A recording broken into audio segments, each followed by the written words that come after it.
De l'Évangile selon saint Jean.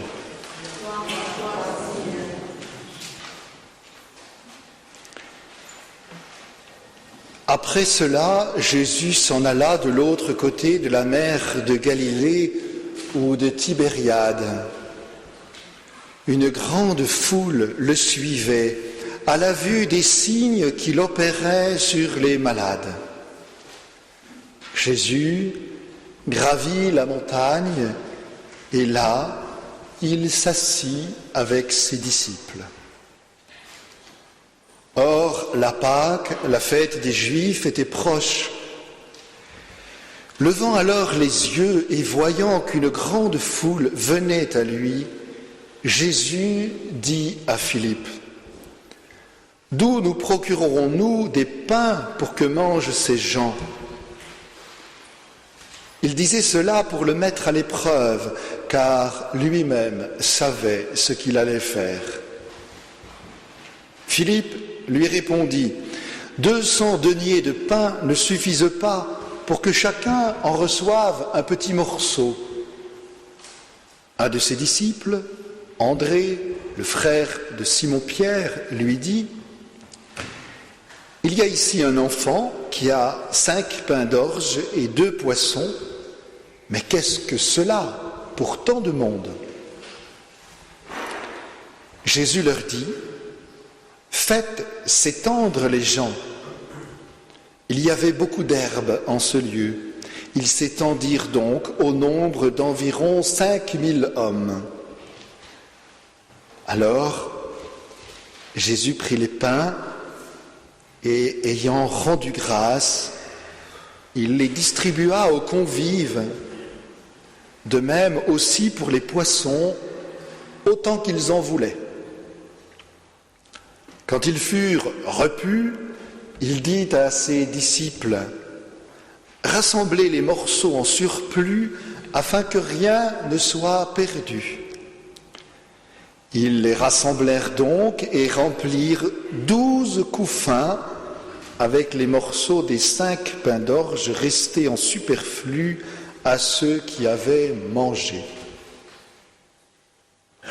À la vue du signe qu'il venait de faire, les gens disaient : « C'est vraiment lui, le prophète qui doit venir dans le monde. » Alors Jésus, sachant qu'ils allaient venir s'emparer de lui pour le faire roi, s'enfuit à nouveau dans la montagne tout seul. Quand le soir venu, ses disciples descendirent de la mer et, montant en bateau, ils se rendaient de l'autre côté de la mer, à Capharnaüm. Il faisait déjà nuit, Jésus n'était pas encore venu les rejoindre. Et la mer, comme soufflait un grand vent, se soulevait. Ils avaient ramé environ 25 ou 30 stades quand ils voient Jésus marcher sur la mer et s'approcher du bateau. Ils eurent peur. Mais il leur dit : « C'est moi, n'ayez pas peur. » Ils étaient disposés à le prendre dans le bateau, mais aussitôt le bateau toucha terre où il se rendait. Le lendemain, la foule qui se tenait de l'autre côté de la mer vit qu'il n'y avait eu là qu'une barque et que Jésus n'était pas monté dans le bateau avec ses disciples, mais que seuls ses disciples s'en étaient allés. Cependant, de Tibériade, des bateaux vinrent près du lieu où l'on avait mangé le pain. Quand donc la foule vit que Jésus n'était pas là, ni ses disciples non plus, les gens s'embarquèrent et vinrent à Capharnaüm à la recherche de Jésus. L'ayant trouvé de l'autre côté de la mer, ils lui dirent : « Rabbi, quand es-tu arrivé ici ?» Jésus leur répondit : « En vérité, je vous le dis, vous me cherchez, non pas parce que vous avez vu des signes, mais parce que vous avez mangé du pain et avez été rassasiés. Travaillez non pour la nourriture qui se perd, mais pour la nourriture qui demeure en vie éternelle, celle que vous donnera le Fils de l'homme, car c'est lui que le Père, Dieu, a marqué de son sceau. » Ils lui dirent alors, « Que devons-nous faire pour travailler aux œuvres de Dieu ?» Jésus leur répondit, « L'œuvre de Dieu, c'est que vous croyez en celui qui l'a envoyé. » Ils lui dirent alors, « Quel signe fais-tu donc pour qu'à sa vue nous te croyions? Quelle œuvre accompliras-tu? Nos pères ont mangé la manne dans le désert, selon ce qui est écrit, il leur a donné à manger du pain venu du ciel. » Jésus leur répondit, en vérité, je vous le dis, non, ce n'est pas Moïse qui vous a donné le pain qui vient du ciel, mais c'est mon Père qui vous donne le pain qui vient du ciel, le vrai. Car le pain de Dieu, c'est celui qui descend du ciel et donne la vie au monde. Ils lui dirent alors, « Seigneur, donne-nous toujours ce pain-là. » Jésus leur dit, « Moi, je suis le pain de vie. Qui vient à moi n'aura jamais faim. Qui croit en moi n'aura jamais soif. Mais je vous l'ai dit, vous me voyez et vous ne croyez pas. Tout ce que me donne le Père viendra à moi, et celui qui vient à moi, je ne le jetterai pas dehors, car je suis descendu du ciel pour faire non pas ma volonté, mais la volonté de celui qui m'a envoyé. Or, la volonté de celui qui m'a envoyé est que je ne perde rien de tout ce qu'il m'a donné, mais que je le ressuscite au dernier jour. Oui, telle est la volonté de mon Père, que quiconque voit le Fils et croit en lui ait la vie éternelle, et je le ressusciterai au dernier jour. »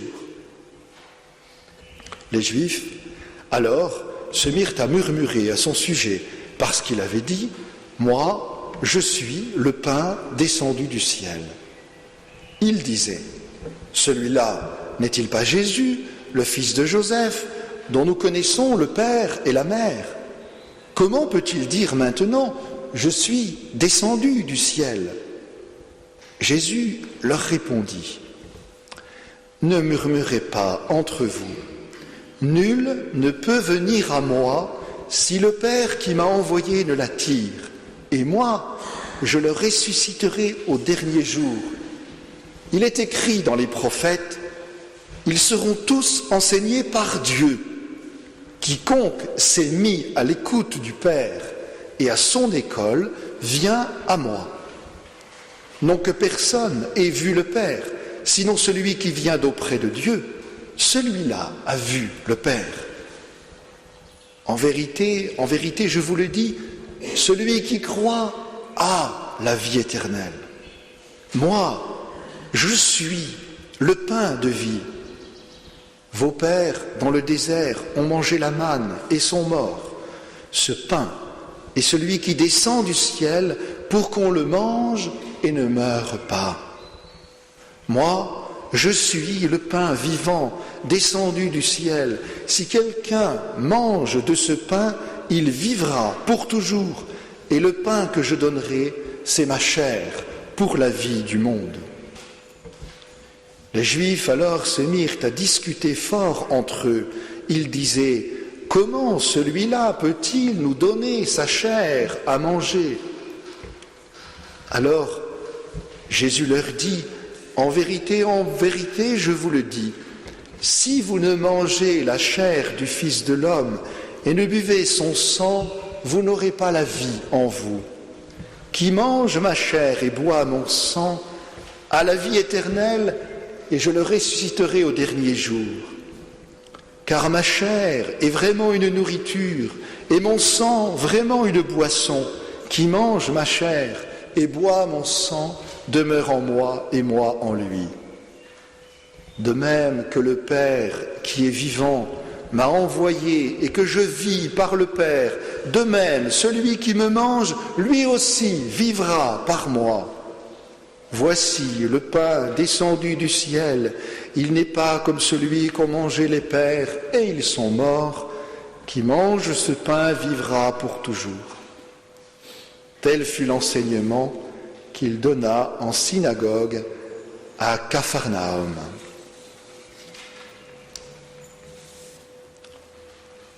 J'ai voulu vous le lire tout en entier, cet évangile. Souvent, dans la liturgie du dimanche, nous n'en avons qu'une partie. C'est bon d'entendre l'ensemble, parce que Jésus a enseigné en parole, en gestes et en paroles. Il a fait la multiplication des pains comme un signe pour enseigner à ses auditeurs qu'il était lui, le pain vivant, venu du Père pour nous nourrir et nous donner la vie éternelle. Alors je crois qu'il est bon de temps en temps de lire l'ensemble de l'enseignement de Jésus là, sans couper. Il est impossible ce soir de tout dire, mais je pense à Antoine de Padoue qui, à côté et avec saint François d'Assise, ils sont contemporains tous les deux, et ils sont tous les deux bouleversés, le mot n'est pas trop fort, fascinés par le mystère de l'Eucharistie. François d'Assise nous a laissé peu d'écrits, et dans une lettre qu'il écrit, la seule que nous avons, qu'il écrit à tout son ordre, à tous ses frères. L'ordre de saint François avait grandi très vite, puisque je crois qu'à la mort de François, il y avait 5000 frères, ce qui est énorme, sur toute l'Europe. Eh bien, François écrit à ses frères pour les aider à vivre leur vie de consacrés à Dieu. De quoi leur parle-t-il? De l'Eucharistie. Antoine de Padoue, lui aussi, est fasciné par ce mystère de l'Eucharistie, car c'est véritablement l'incarnation de Dieu qui continue. Lorsque la Vierge Marie a entendu l'annonciation de l'ange, elle est en est, nous dit saint Luc, bouleversée. Cela dépasse ce que son cœur, son esprit, tout son être et toute cette extraordinaire éducation juive qu'elle a eue dépasse tout ce que les prophètes ont dit. Elle est bouleversée. Et de penser que de célébrer l'Eucharistie, dans l'Eucharistie que nous recevons, nous avons tout le corps, toute l'âme et toute la divinité de Jésus, Fils de Dieu, Fils de l'homme. Ô admirable humilité, disait François, ô sublime grandeur et humilité, que la terre et le ciel s'inclinent et adorent. Qui aurait pu imaginer une telle union entre Dieu et la terre, une telle communion entre Dieu et la terre? Personne ne pouvait imaginer cela. Et on peut comprendre la controverse que nous venons d'entendre entre Jésus et ses auditeurs. Et nous, frères et sœurs, qui proclamons que le pain et le vin de chaque Eucharistie est le corps et le sang du Seigneur, est-ce que nous le réalisons vraiment? Est-ce que nous en avons vraiment conscience? Est-ce que, j'allais dire, nous vivons à la hauteur du mystère que nous proclamons? Je pose la question, vous comme moi, nous savons bien que la réponse est que nous sommes de pauvres pécheurs et qu'on est bien en deçà de ce mystère. Et que le Seigneur nous rappelle par tout l'enseignement d'Antoine qui n'a pas cessé d'enseigner l'Eucharistie. Et il y a ce miracle que vous connaissez, d'ailleurs il y a ici un vitrail qui le représente, où un animal s'est humblement incliné devant l'Eucharistie, à Rimini. Pourquoi? Parce que Beaucoup d'hommes et de femmes chrétiens par leur baptême, mais étaient pris dans leur tête et dans leur cœur par la fameuse hérésie du catharisme. Ses parents croyant qu'il y a autant un Dieu du mal qu'un Dieu du bien et qu'il y a une séparation de l'esprit et du corps. Enfin, on était complètement en dehors du monde judéo-chrétien. Et c'était quelque chose d'assez douloureux, terrible, car cela menait à des pratiques qui n'humanisaient pas ceux qui y croyaient. Alors, réaliser que Dieu s'est uni à l'homme à ce point, à cette profondeur et dans cette qualité, c'était inévitablement dire à ces braves gens qui étaient perdus par l'hérésie du catharisme, mais regardez ce que Dieu a fait pour vous et croyez en ce qu'il a fait pour vous pour quitter des pratiques physiques, corporelles et autres qui n'ont rien d'humanisant, puisque Dieu est venu vous donner la plénitude de l'humanité grâce à cette union. Donc pour Antoine, c'était très important de réussir à faire entendre à ses auditeurs ce grand mystère que Dieu et l'homme désormais en Jésus ne font plus qu'un, qu'il y a une véritable union, communion, fusion d'amour entre Dieu et l'homme, et que l'homme désormais a trouvé son accomplissement en Jésus pour la vie éternelle. Alors comme ce chef-là de la région de Rimini n'y croyait pas, il a mis au défi saint Antoine et il lui a dit « Mais je croirai à la présence réelle, je croirai à ce que tu dis dans l'Eucharistie si je vois ma mule s'agenouiller devant. » Et alors bien sûr, il l'a fait jeûner sa mule avant, parce que Antoine a jeûné aussi, hein. Antoine a prié, il n'a pas fait un miracle pour épater la galerie, il a demandé la conversion de cet homme dans le jeûne et la prière. Et quand Antoine est arrivé avec le Saint-Sacrement, ben oui, la mule, bien qu'elle ait me jeûné pendant 3 jours, elle s'est d'abord inclinée devant le Saint-Sacrement. Après, elle a copieusement mangé l'avoine. Mais c'est pour ce miracle, chose étonnante que Dieu peut faire, pourquoi pas, hein, et c'est pour nous dire, réveiller notre foi. Mais nous, aujourd'hui, comme je vous le disais dans une de mes prédications de ces soirées, on vit dans un monde où on est un peu éclaté, où on a besoin de retrouver notre unité intérieurement, dans notre corps, dans notre esprit, dans la communion entre nous. On est dans un monde qui s'éclate, alors qu'en même temps, il est en train de découvrir son unité, parce que la planète devient un grand village avec tous les moyens de communication que nous avons. Aujourd'hui, on sait tout de suite ce qui se passe à l'autre bout du monde, si on le veut, et on peut communiquer. Mais est-ce que nous allons trouver notre unité, notre communion? Le Christ est venu nous la donner. Et nous, qui communions si souvent, que faisons-nous? Que croyons-nous? Que vivons-nous en vérité?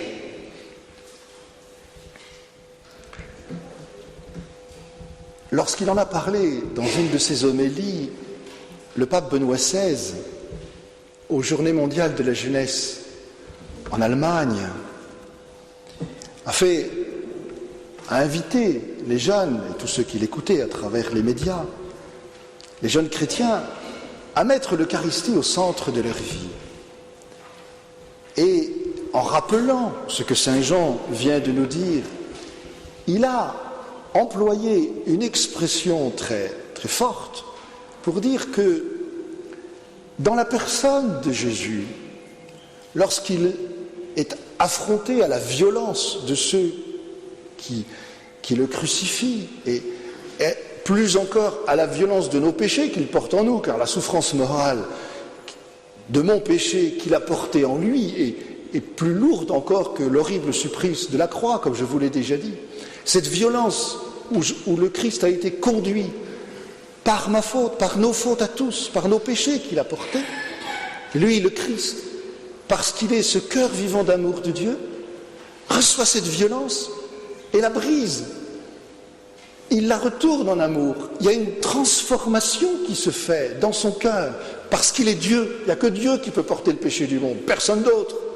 Et parce qu'il est vraiment Dieu, qu'il s'est mis complètement du côté de l'homme, il reçoit cette violence, mais dans son cœur d'amour, il la brise. Il y a une espèce de transformation extraordinaire. Et l'image que le pape Benoît XVI a prise pour exprimer cela, Il a parlé comme d'une fission nucléaire, cette rencontre d'énergie qui se fait quand on transforme l'uranium pour faire de l'énergie nucléaire. Voilà, il y a une transformation d'une puissance extraordinaire. Et que désormais, la mort est vaincue, le péché est vaincu, dans le cœur du Christ, dans cette transformation d'amour.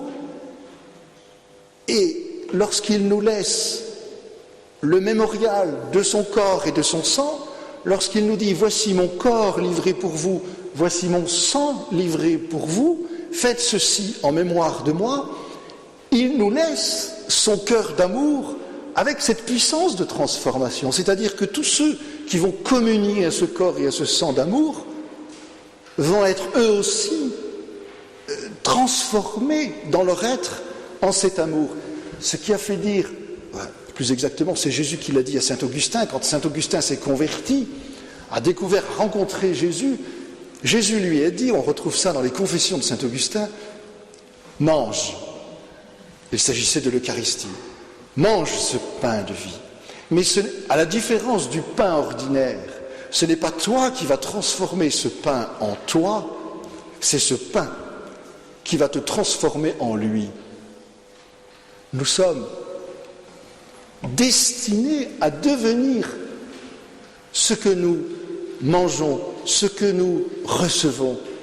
Nous sommes faits pour être divinisés, pour recevoir cette gloire de Dieu. C'est le dessein d'amour de Dieu depuis le début de la création. Au début de la création, l'acte de même de création est une alliance entre Dieu et l'homme. Et toutes les alliances qui ont suivi, c'est une alliance où Dieu vient dire son amour à l'homme pour le libérer de son esclavage et de son péché et lui dire « Me voici, ton Dieu, pour toi, veux-tu faire alliance avec moi ?» La réponse est de notre côté, du côté de Dieu. Le don est total. La réponse est de notre côté. Et avec Jésus, nous avons le sommet de l'alliance, l'accomplissement. Dieu se fait homme et va jusqu'à se livrer là pour nous et se donne à nous tout entier. Et nous, comment répondons-nous? Comment accueillons-nous cette offrande d'amour pour que notre cœur soit transformé? Car l'Eucharistie ne peut pas nous transformer, ou plus exactement en le disant positivement, elle nous transformera à la mesure de notre ouverture de cœur, de notre préparation. C'est la salle des noces. L'Eucharistie, c'est déjà le ciel sur la terre. Et quand on entre dans une noce, quand on entre dans une alliance, il faut qu'il y ait réciprocité, il faut se préparer à vivre la réciprocité, sinon c'est pas une noce, il y en a un qui est moins que l'autre. Alors, l'homme n'est pas Dieu, mais Dieu aime l'homme à ce point de le faire son vis-à-vis dans l'alliance. Et donc, l'Eucharistie va nous transformer à la mesure de la préparation de notre cœur. Et nos premiers frères chrétiens avaient une telle conscience de la grâce de leur baptême que pour eux, et pour nous, c'est toujours la même chose. Être baptisé, c'est véritablement être plongé dans la mort et la résurrection de Jésus, être plongé dans la Trinité sainte. De Dieu et de l'homme, il n'y a plus qu'un. Ce qui fait que nos premiers frères chrétiens, mais n'imaginez pas un seul instant qu'ils puissent, en vivant cette communion, pouvoir commettre ce qu'on appelle un péché grave, un péché mortel, un péché, un acte qui rompt cette communion, qui blesse cette communion. Et ce n'est que progressivement concrètement ils en ont fait l'expérience, que malgré cette union d'amour et cette communion d'amour, ils étaient capables de commettre des péchés graves et ils les regrettaient, et c'est comme ça qu'en puisant dans l'enseignement de Jésus, l'Église a compris qu'elle pouvait réconcilier le baptisé qui avait gravement péché, le reconduire dans cette communion après un temps de pénitence. Au début, on ne recevait pas le pardon de Jésus sans avoir fait pénitence. Et c'est toujours valable d'ailleurs, même si les éléments du sacrement se sont inversés. Et on recevait cette seconde pénitence, le baptême étant la première pénitence. Souvent, il y a des chrétiens qui repoussaient jusque sur leur lit de mort pour dire « j'ai pas envie de retacher une deuxième fois la robe de mon baptême ». Et l'Eucharistie venez nourrir cette vie d'union et de communion. Dans toute alliance, il y a un échange qui est fait, et l'Eucharistie, c'est ce don que Dieu nous fait pour nourrir la communion de notre baptême. D'où, frères et sœurs, prenons conscience de ce que Dieu nous donne, mais ne vivons pas l'Eucharistie sans, j'allais dire, nous mettre en accord avec celui qui nous donne cette union, sans vouloir vraiment une conversion du cœur qui nous pousse, étant unis à ce point à Dieu, de témoigner à nos frères du monde la charité que nous recevons à chaque Eucharistie. Ce qui faisait dire à Augustin, deviens ce que tu es. Et nous avons un chant qui le dit d'une autre manière. Une messe commence, et c'est un chant final. La messe commence, une fois que je sors de l'Eucharistie. La rencontre de mes frères doit être le témoignage de ce cœur d'amour qui est en moi. Oh, je sais bien que nous sommes des pauvres et que nous chutons souvent. Mais si nous ne prenons pas conscience de la grandeur de cette Eucharistie et de cette union qui se passe entre Dieu et moi dans l'Eucharistie, je ne pourrai pas le vivre après. Si je ne m'y prépare pas, si je m'habitue, je ne pourrai pas le vivre après. Et mes frères et mes sœurs qui ne peuvent pas communier à cette Eucharistie, souvent, on pense que c'est une condamnation. Mais pas du tout. Du côté de Dieu, il n'y a pas de condamnation. Nous l'avons entendu. Et puis il y a tant de paroles de Jésus qui le disent. Notre vie sur terre est une longue marche vers cette alliance, vers cette entrée dans l'alliance. Alors on a des rythmes différents. Il y a les ouvriers de la première heure, il y a les ouvriers de la dernière heure. C'est Dieu qui conduit chacun, qui conduit l'histoire de ce monde. Et si quelqu'un ne peut pas communier, il y a peut-être certains qui ne communieront jamais parce qu'ils n'auront jamais entendu parler de Jésus, ils n'auront jamais eu cette illumination pour croire en Jésus. Mais c'est à travers nous qu'ils vont communier. Mais il faut que nous soyons vrais avec nous-mêmes. Nous le disons à l'Eucharistie. Chaque fois que le prêtre commence la grande prière eucharistique, la prière des offrandes, le prêtre dit « Prions mes frères, au moment d'offrir le sacrifice de toute l'Église pour la gloire de Dieu et le salut du monde, c'est votre réponse. Pour la gloire de Dieu et le salut du monde. » Ça veut dire que l'Eucharistie que nous célébrons, même si nous ne sommes que quelques-uns, elle est cette rencontre entre le ciel et la terre qui va faire des miracles d'amour dans le cœur de nos frères si nous laissons la porte ouverte, si nous sommes en cohérence avec Dieu. Regardez dans votre propre vie, dans l'expérience courante que nous avons. Quand vous avez dans une communauté humaine, quelle qu'elle soit, familiale, sociale, politique ou autre, quand vous avez des hommes, des femmes qui s'entendent entre eux pour le meilleur de l'homme, on va dire les choses comme ça, ça rayonne, ça change l'atmosphère, ça bouscule, ça fait quelque chose. Alors, quand c'est des hommes et des femmes qui laissent en eux le Christ venir s'unir de telle sorte qu'ils soient eux aussi à leur niveau, qu'ils soient vraiment avec le Christ, qu'est-ce que cela va faire sur la terre? Je pense que nous sommes, il faut le dire sans se laisser écraser, mais il faut reconnaître, nous avons une part de responsabilité si nos frères et nos sœurs ne voient pas Jésus. Je me souviens de la réaction d'un jeune jossiste, jeune de la jeunesse ouvrière chrétienne.